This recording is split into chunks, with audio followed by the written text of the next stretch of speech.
SwayamPrabha. Digital India. Educated India.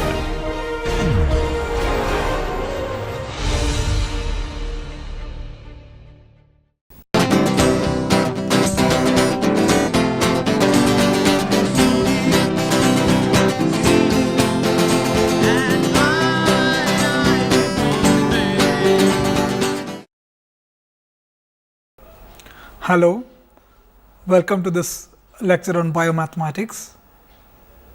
We have been discussing ideas from statistics that are useful to understand various biological phenomena or the various things in biology.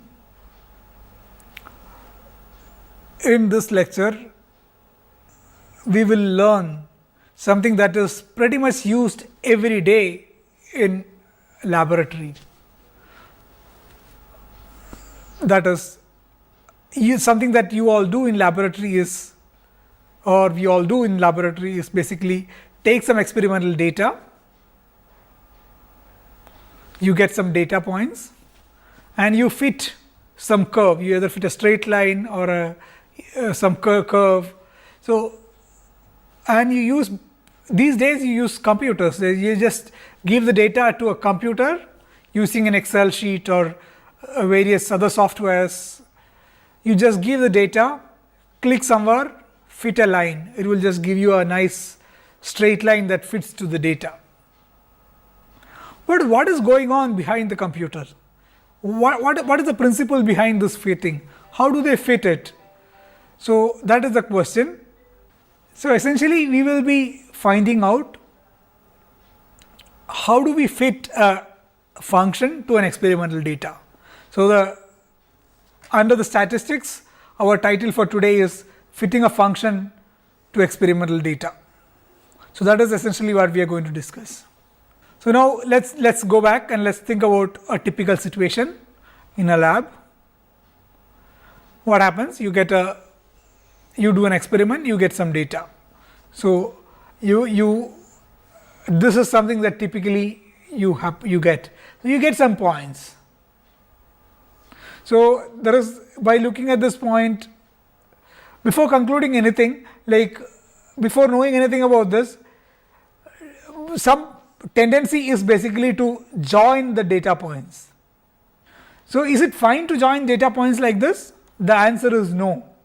It is not, it is incorrect to actually join the data points just with some curve like this. It doesn't mean anything.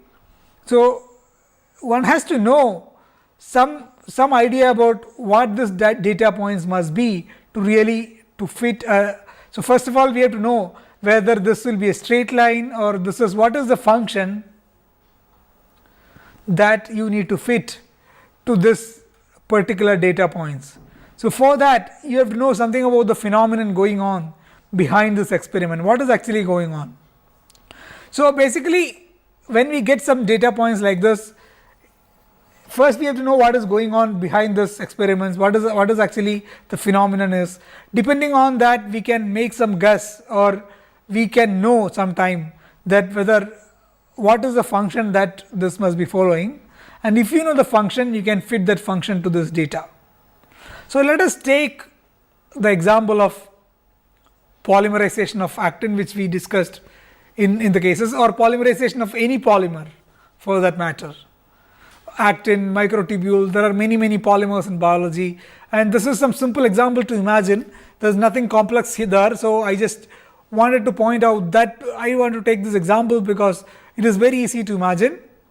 So, as we discussed some time ago, like in some lectures in calculus, we have been discussing some simple things about polymerization of actin. So, what happens is you have a filament and you can either polymerize or depolymerize. So, you can polymerize with some rate Kp, we can depolymerize with some rate Kd. So, you have only two events, polymerization, depolymerization. Now, the question is what is the speed or the velocity with which this filament will grow? What is the growth speed, or what is the speed with which this filament will grow or shrink? So the growth velocity or speed can be written as Kp minus Kd. What is the polymerization rate minus the depolymerization rate? Now what is polymerization rate? Polymerization rate is actually proportional to the free monomer concentration. So as we said some time ago, if you look at here, like you have a container and you have a filament and you have a lot of free monomers. If there are no monomers, this will not polymerize. If there are a lot of free monomers, it will polymerize faster. So the polymerization rate is proportional to the concentration of free monomers.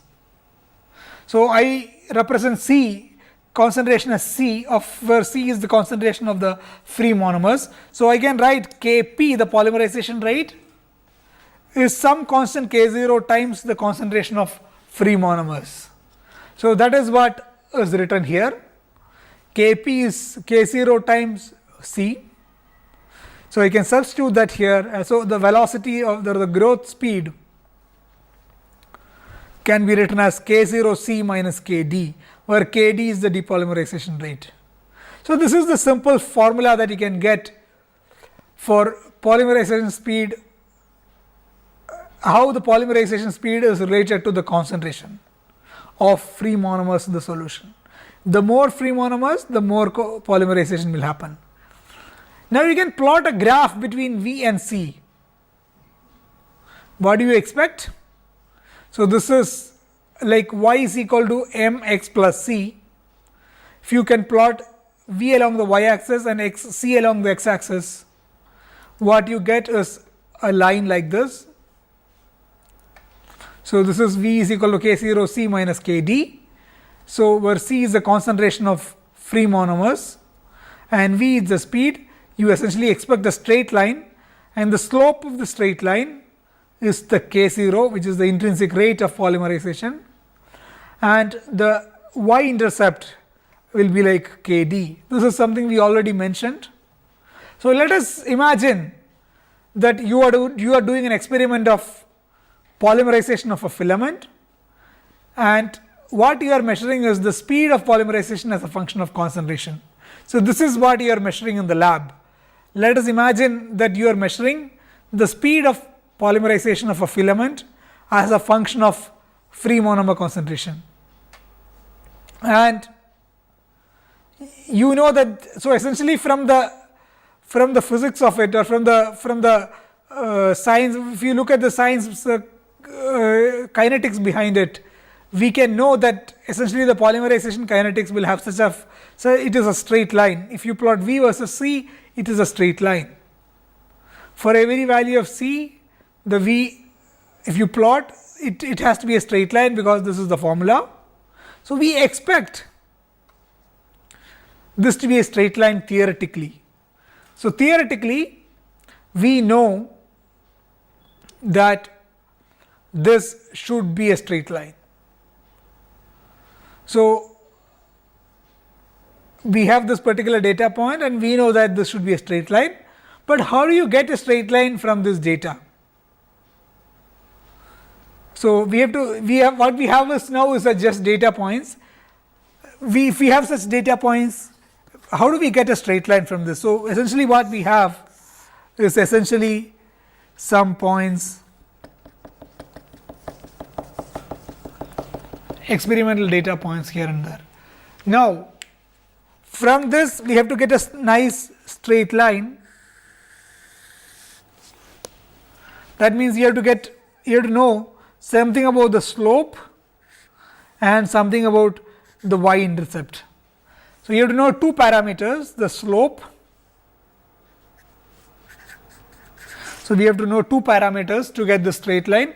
We have to know the slope, you have to know the y-intercept. If you know these two parameters, you can get a straight line, and for some value of slope and some value of the y-intercept, this will fit precisely to this experiment. It will fit very nicely to the experimental data.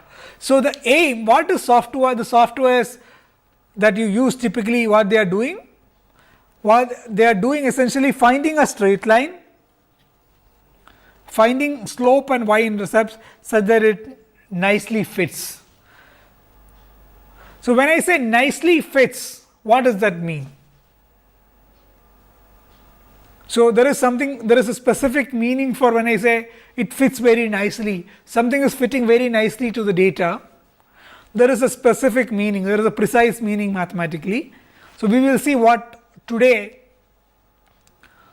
exactly we mean when we say that something is fitting precisely, something is fitting nicely, or when we say best fit. So, the best fit means that there is some mathematical meaning for this. So, we will come to that in a few slides, but at this point I want all of you to understand that if you have a set of data and if you know what is going on behind this experiment, that is, if you know this function, whether it is the data is expected to be theoretically, whether the data is expected to be a straight line, or if it is a parabola, if it is an exponential curve, if you know this particular function and if you have a set of data, we can typically fit this data to this function, and how exactly we do that we will discuss in a minute. But at this moment we have this data, and here we are taking the example of a actin polymerization. So, from this example we expect that if you plot V versus C, we expect that V is equal to K0 C minus Kd. So, we need to know two parameters, K0 and Kd. If we know these two parameters, I can plot a straight line. So, that is what essentially we are saying here. To get a straight line from this data, we need to find a K0 and a Kd that will fit the best way, that will nicely fit to this data points. Ideally, in an ideal case, we will expect all of them to very nicely go on top of each other in a straight line, but this is not what the reality is. So, we have to say something is best fit. How do we define best fit? How do we define nicely fit? So, what do you expect from the common sense? So, what we have here is that, what do we have here? We have, for every x value there is a y value. So, there is a data point here. For another x value there is another data point here. So, this is x value, there is a y value. For every x value, so there is a next x value, there is another data point here. For a given x value there is a y value, there is another x value, there is a data point here. So, for each x value there is a y value. So, essentially what you have is a table x, which is the C, the concentration here, and the velocity. For every concentration there is a velocity value you get from experiments. So, essentially what you have is a table here. The table look like this. So, look at here. For this experiment, this table you get from experiment, that is, there is a Ci and a Vi. There are like I is data, there are 1, 2, 3, 4, there are 10 data points. So, I represents first data point, I is equal to 3 means third data points. So, that means this particular point. So, this is first point, second point, third point. Third data point is this. So, for every value of I there is a Vi. Now, if you know this Kd and Kc, so what we have here is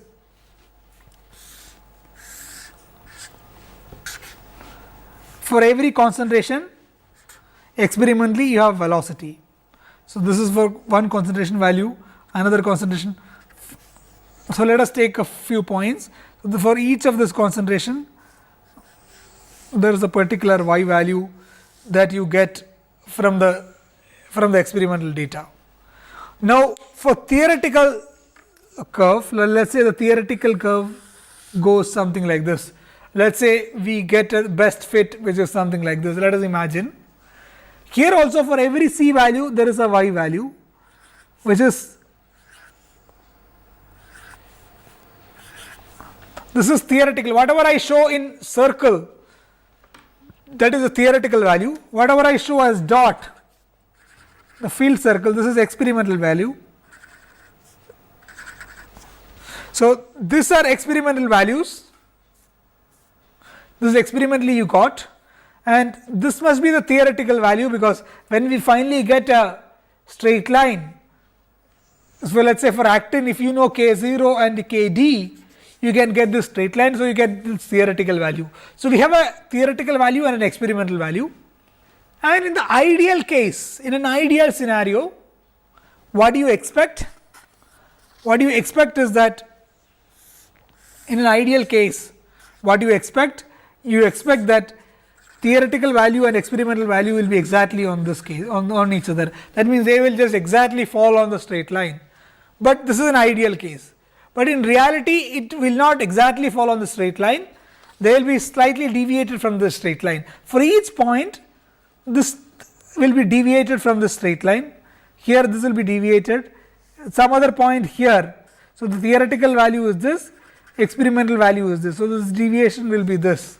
For some other case, here also the deviation is this. So sometime, so for each experimental value will have some deviation from the theoretical value that you will get from the best fit. So what we want is that we want the measured velocity and the theoretical velocity, the difference between these two should be minimal. So you should minimize this difference. That's what common sense will tell you. When something is a best fit, when something is nicely fitting, there will be little difference. The difference between the measured value and theoretical value should be the fit value, the fitting value. So when I say V theory, this is the value, the velocity which you get from the fitting. That means this line you have. So for every C there is a value, on the line represents a value. So this fitting, the value we get from fitting and the measured value should be, there will be some difference, but this difference should be minimal. So what we expect?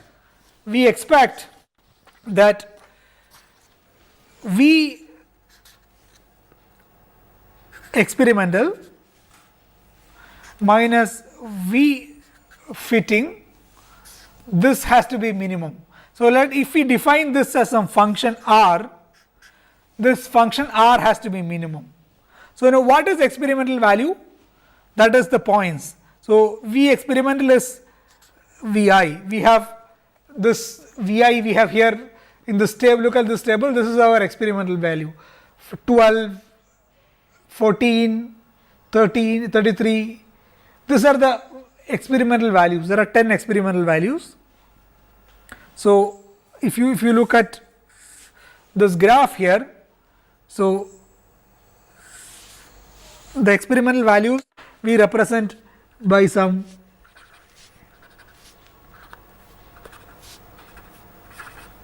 so now this is the theoretical value corresponding the fitting value. Fitting value is what you get. This is the fit value from the fitting, right? For each point there will be some value for the fitting. So this difference here, this is this difference. This difference should be minimal. So Vi minus, what is the theoretical value? So Vi is the experimental value. The theoretical value will be K0 Ci minus Kd. This is the value we get from fitting. From fitting we get that V fitting is K0 Ci minus Kd. If we know K0 and Kd, we can get this Vf. So Vi minus Vf should be minimal. That means Vi minus this has to be minimal. But for every value there is a difference, and this all the total difference should be minimal. But if you look here, some of these are positive. This, if you subtract this from experimental value, and you will get a positive number here. Here you will get a negative number, because this is more and this is less. So, the sum of this,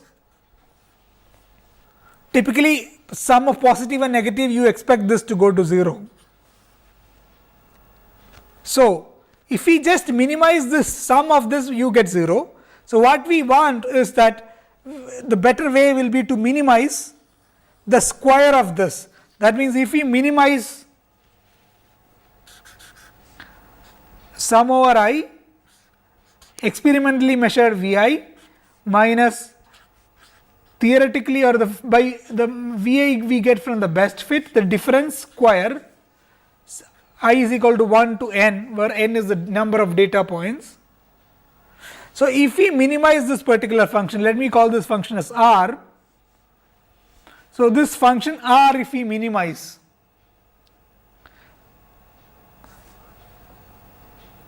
we get this value for k0 and kd. So, we know that mathematically, if we have any function, the minimum of that function can be calculated by, so if we had a function f of x and if it had a minimum here, if you calculate del f by del x here at this particular point, del f by del x will be 0. So, if you have a function and if you want to calculate the minimum, what you do typically is to find the derivative. So, if you find the derivative and equate that to 0, you will get that particular point where the function is minimum. So, we can do exactly the same thing here. What can we do? So, essentially what we want this R0, which is a function of k0 and kd. This R0 you want to be minimum, which is Vi minus k0 Ci minus kd whole square. This is the difference between experimentally measured value and the fit value. The velocity got from fitting and the velocity got from experiments, their difference should be minimum. So, that is the best fit should be this fit where this is minimum. So, if we do that, if we find the minimum of this, that is, we can find the derivative of this with respect to k0 and kd and equate this to 0, then you will get the minimum of R. So, essentially what we want to do is that we want to find a certain value of k0 and kd such that del r by del k0 is 0 and del r by del kd is 0. So, this is what essentially we want. We want certain values of k0 and kd such that their derivative is minimum. So, how do we do that? How do we calculate the derivative of this? So, let us look at this function we have here. So, what is the function we have? We have R is equal to Vi minus k0 c minus k0 ci minus kd whole square. Now, let us look what is.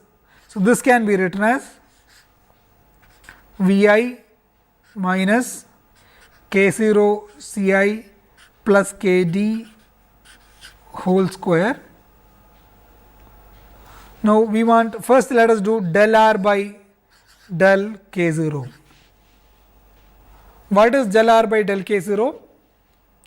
So, surely there will be the whole thing is a square. So, there will be 2 times this particular function Vi minus k0 c plus ci plus kd.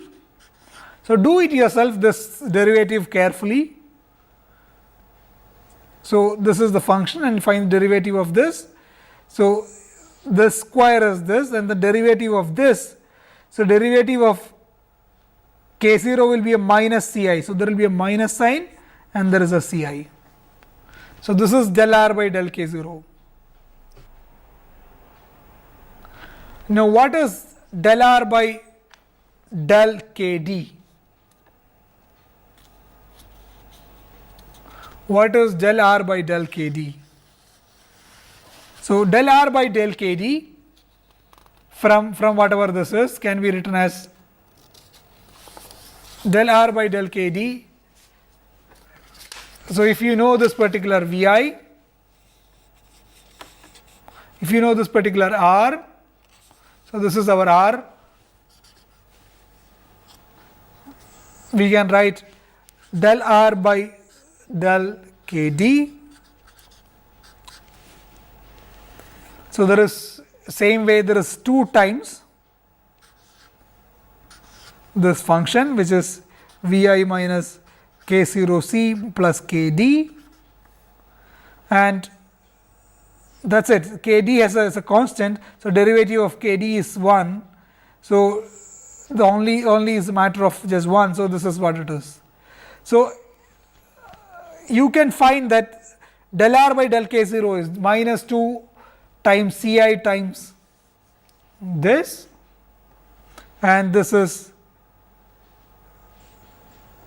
del R by del KD is 2 times Vi minus K0 plus KD.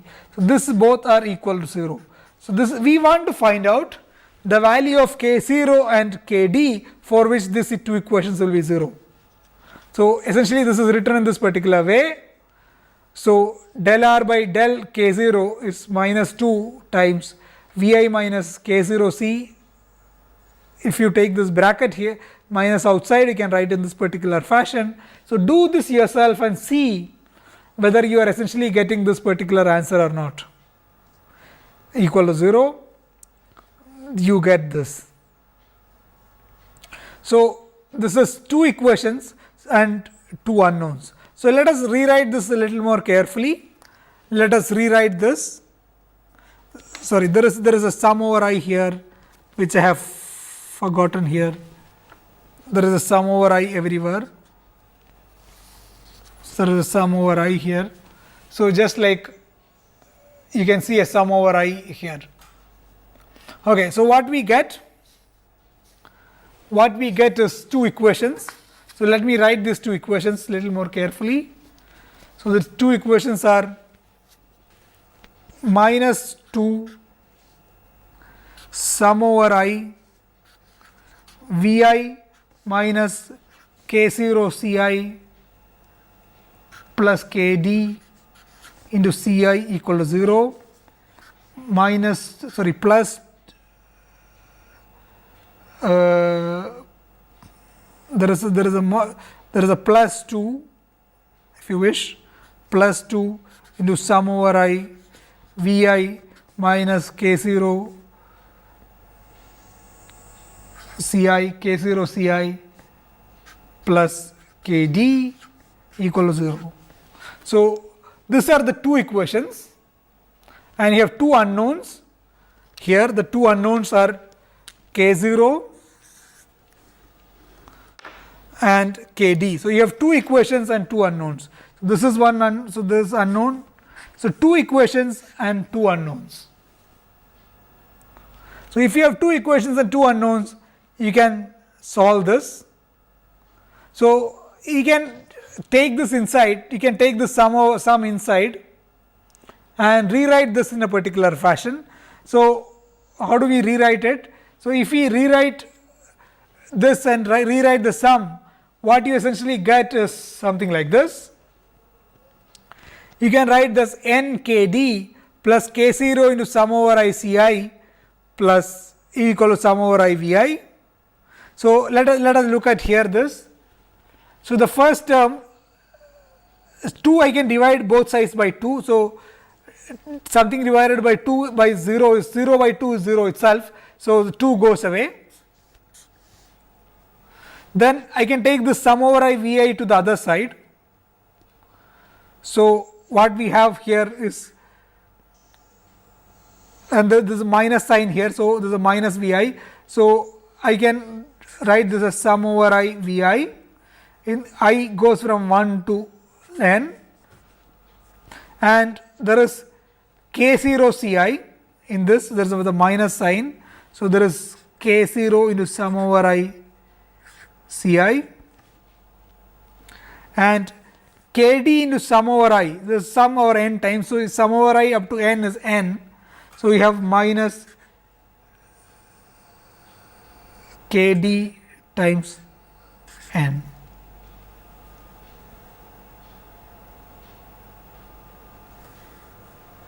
So, you can write this particular, you can write this. Okay, there is a Ci here.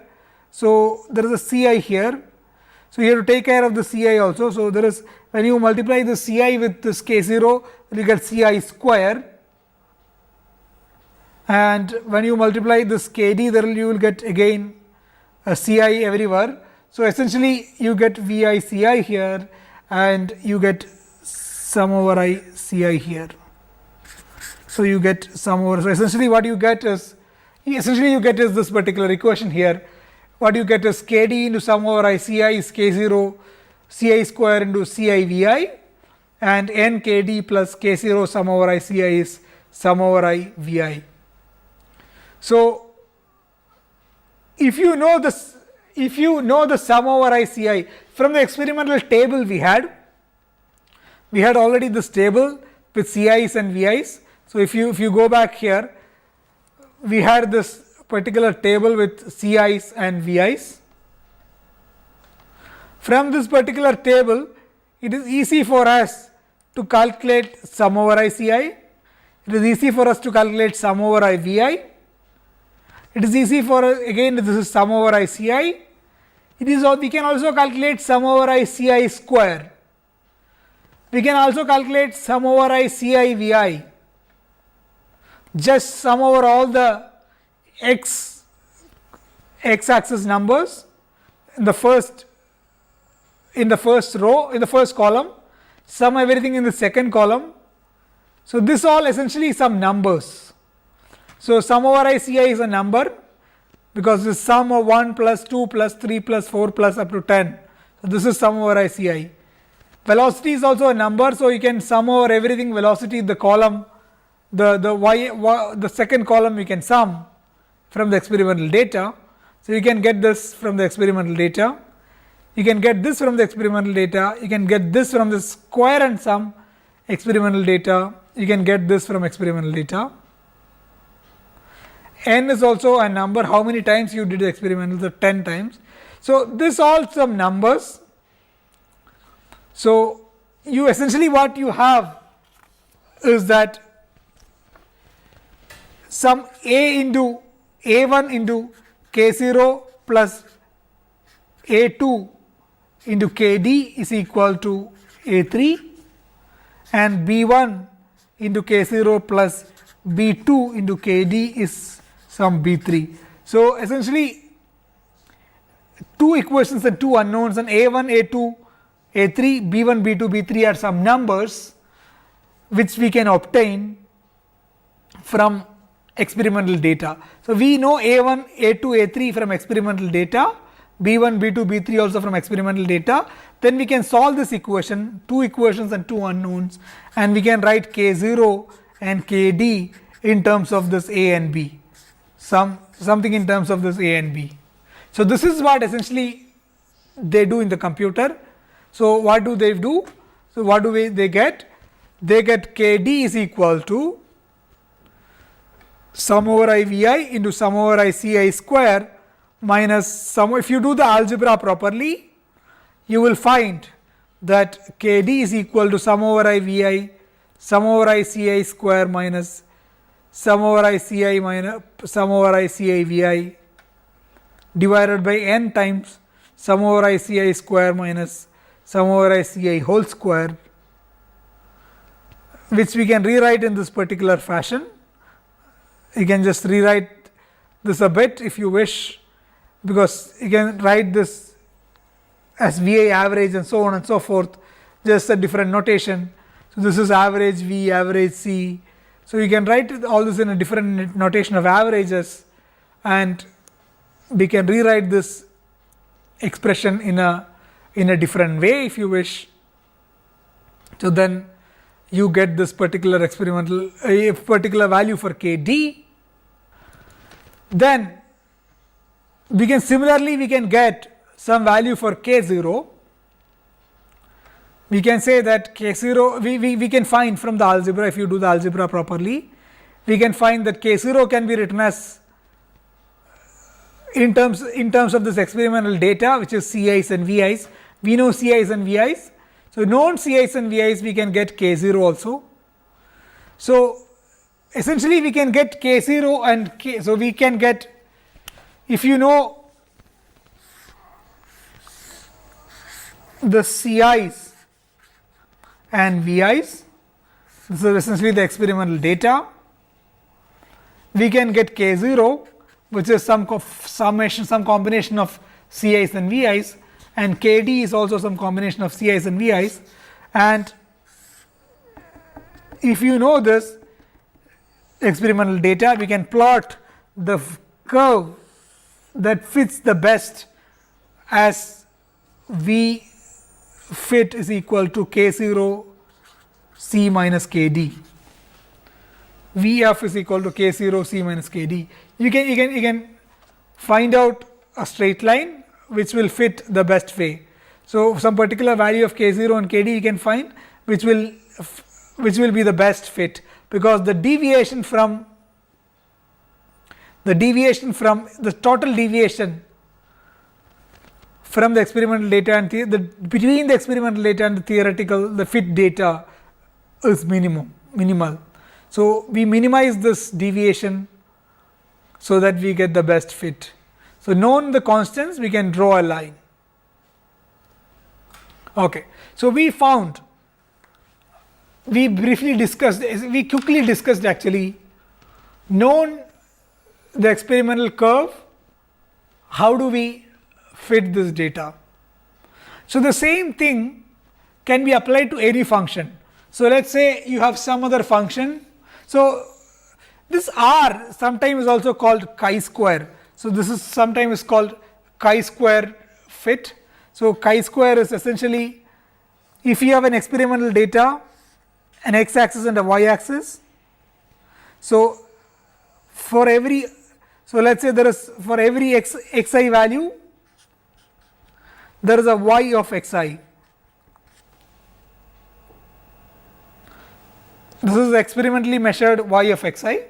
This can be some curve, it can be some data like this also. So, it might be like fitting with some, need not be a straight line, it might be fitting with a curve, some function f of x, which could be, so let us say a e power minus b x square, it could be even a Gaussian, or it could be any function, it could be ax square. Here this looks like ax power n, some in general, some function, it could be any function. So, chi-square is the experimentally measured y data minus this function, which is the parameters a, b, c, etc. You can write these parameters. So, this difference square, this is typically called as chi-square. So, chi-square is the experimentally measured function minus the function that will fit the data the best way. So, this will be a, b, you can have any number of parameters. So, in our case we had K0 and Kd, you can have any set of parameters. If you find this difference and square it, this function is called chi-square, and you minimize this chi-square with respect to a and equal to b, equal to 0, you can minimize with respect to b equal to 0. If there is a c, you can minimize with respect to c and equal to 0. So, how many other parameters you have? A, B, C, this is like K0, Kd and all that. You differentiate with I equal to 0, you get that many equations.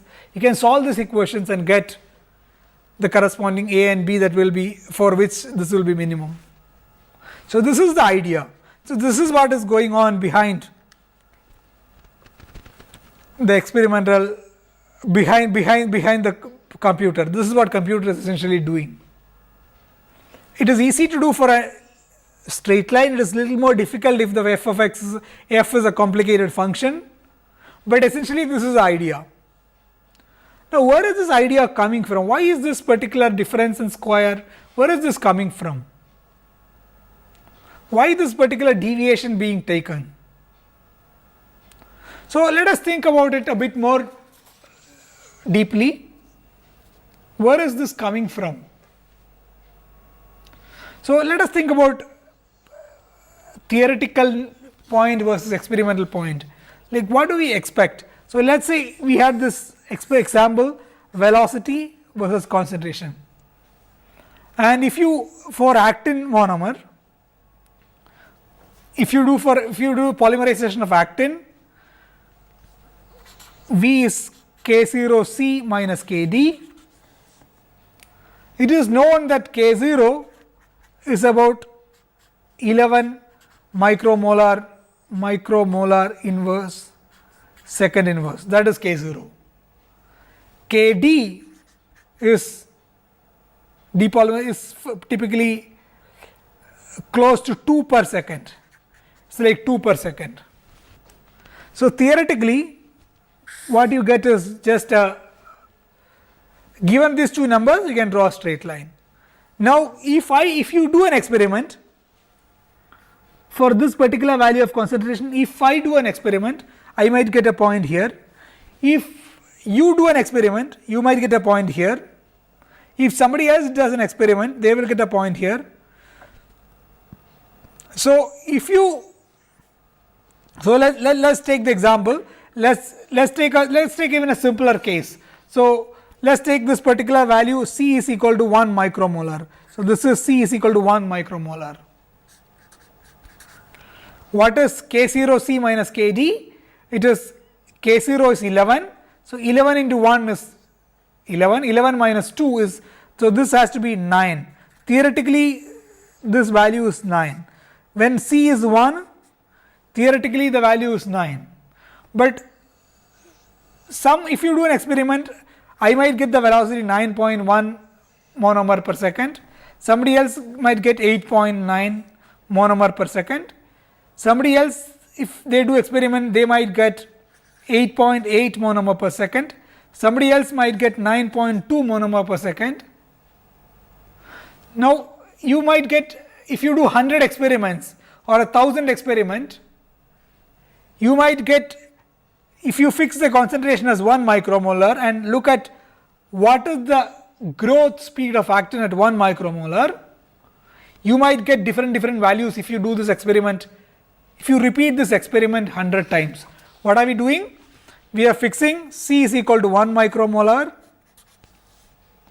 and looking at what is the growth speed of actin, and I do experiment 100 times or 1000 times. Each time I get some value around 9. Sometime I get 9.1, sometime I get 9.2, sometime I get 8.8, sometime I get 8.9. So, now if I plot the value of V I got, so this, what do I get? I might get some Gaussian like distribution like this. This is like I meant to draw a Gaussian like a normal distribution. So, this is 9, we expect to get 9 monomer per second. So, most of the time you will get 9, some of the time you will get 9.1, some of the time you will get 9.2. So, the probability of getting 20 or the probability of getting 0 is very small. So, we just said that if you can expect or you can imagine that the deviations from 9 will have, the values will have a normal distributions like this. So, the experimentally obtained value and the theoretical value or the expected value or the best fit value, the deviation of this So if you you can find the deviation from this, but if you plot this, if you find the distribution of this measured value, you can expect to get a normal distribution or a Gaussian distribution. So what is the function? What is the formula for a Gaussian distribution? We discussed that the formula for a Gaussian distribution, the probability that you will find the velocity Vi is proportional to e power minus Vi minus some other V whole square divided by 2 sigma square. So this is what you expect. So where V is some kind of an average value. So this was 9, sometime you will get 8.9, sometime you get 9. So this is, if you could draw a Gaussian like this, this is 9, this is what you expect to measure, the average value, but you will get a distribution like this. So this is the expectation. So now if you want, so basically what we want is to maximize this particular likelihood of getting this particular Vi. So now this is for a particular measurement. You can say that for all measurement, for different values, you can expect this distribution to be a Gaussian again or a normal distribution. So now what is happening is you are maximizing this P. So maximizing this P is like, it turns out that it is like minimizing this difference. So what we did is minimizing this difference, which is like maximizing this probability. So this is the basic understanding of this, but I don't want to go into the details of this I don't want to discuss this in detail, why exactly this is coming, but it is just to hint or direct you, or just to point out that where is it all coming from. But even from simple, like some kind of a rational common sense, it is clear that what we would need is the difference should be minimal. Okay, so what we essentially, so the deviation has to be minimum, or it's equivalent of maximizing the probability. Even though I said about this particular case here, this is particular for a given experiment, you might get a distribution of in this particular way, but even you can extend this to the case of deviation, and even the deviation will have such a Gaussian distribution, and the probability, you can find that essentially what you end up is minimizing the deviation is what essentially you end up it's like maximizing the likelihood. But if there is time, we will discuss this in another lecture, but for the moment it is enough to realize that at the end of the day, essentially what all these computers, when they fit, what they are doing is essentially they are minimizing this function called chi-square, which is the measured value minus the fitting value, which is a function of the parameters square. And this you can do mathematically by finding the derivative del chi square by del A and del chi square by del B, and equating them to 0.